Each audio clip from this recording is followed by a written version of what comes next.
Good morning. ఈరోజు అయితే మేమైతే మలపురం ఎల్లమ్మ టెంపుల్కి అయితే వచ్చినాము. ఇక్కడైతే మాన్నద్యం పెట్టాలి. మాన్నద్యం పట్నాలు వేసుకున్న తర్వాత 1 వీక్లోకి మాన్నద్యం పెట్టాలని ఈరోజు అయితే వచ్చేసినాము. ఇక్కడైతే బోనం అండి, తర్వాత కోడిని కోసి అన్నం కూర వండుకొని ఇక్కడనే తినేసి వెళ్తామని వచ్చేసినాము. ఒక పొయ్యి 2 పొయ్యిలు అంటే పెట్టినాము. ఒక పొయ్యి మీద అయితే బెల్లపన్నం అయితే అవుతుంది, ఇంకో పొయ్యి మీద అయితే బాగారన్నం వండినాము. బాగారన్నం అయితే పొయ్యి అంటు పెట్టి భగవానికి బూడిద రాసినాం మసంటకు ఉండడానికి. కట్టెల పొయ్యి అయితే మంచిగా మండుతుంది.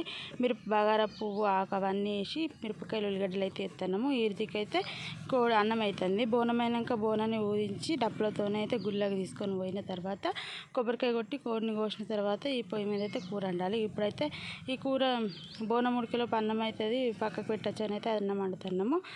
ఎసరైతే పోసినాము, బగారన్నం వండుతున్నాము. ఎసరైతే పోసినాము, అన్నం అయితే ఉడుకుతుంది. బోనం అయితే రెడీ అయింది, దించినాము. ఇంకో పక్కకు అయితే బోనం అయింది. బోనం రెడీ అయినాక కోడిని కూడా కోసుకొచ్చినాం. కోడి కూడా రెడీ అయింది. కోడి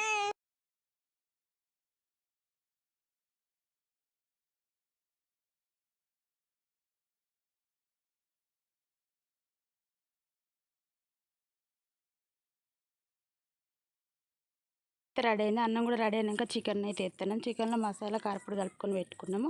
ఇక మా అమ్మ అయితే బోనం రెడీ అయింది. బోనం అయితే ఊదిస్తుంది. బోనం ఊదించడం అయిపోయిన తర్వాత బోనం ఊదించడం అయిపోయినాక ఇట్లా అయితే కళ్ళు కోడి అన్నీ తీసుకొని కొబ్బరికాయ ఇట్లా పూజ సామాన్ అన్నీ తీసుకొని అయితే ఇట్లా పోతున్నాం. గుడి చుట్లు 5 చుట్లు అయితే తిరగాలి. గుడి చుట్టూ అయితే తిరుగుతున్నాం. దేవునికి ఏమేమి తెచ్చినా అవన్నీ దింపాలి. ఇట్లా గుడి చుట్టూ అయితే తిరుగుతున్నాం. ఇది వచ్చేసి గుడి అనమాట. గుడి చుట్టూ ఇట్లా పెద్ద ఉంటుంది. మలపురం ఎల్లమ్మ టెంపుల్ అయితే సిరిసిల్ల జిల్లాలలో అయితే ఉన్న వాళ్ళందరికీ తెలిసి ఉంటుంది. టెంపుల్ ముందట ఇదైతే టెంపుల్. చుట్టూ పొలాలే ఉంటాయి. టెంపుల్ అయితే మధ్యలో ఉంటుంది. ఇది ఊరికి అవతలు ఉంటుంది. ఇదైతే టెంపుల్ చుట్టూ. ఈరోజు గురువారం కాబట్టి ఎక్కువ రాలేరు. ఆదివారం మంగళవారం రోజు ఫుల్ పబ్లిక్ ఉంటారు. ఇదైతే చికెన్ రెడీ అయింది. గుడి దర్శనం అయిపోయిన తర్వాత వీడియో. ఇదైతే చికెన్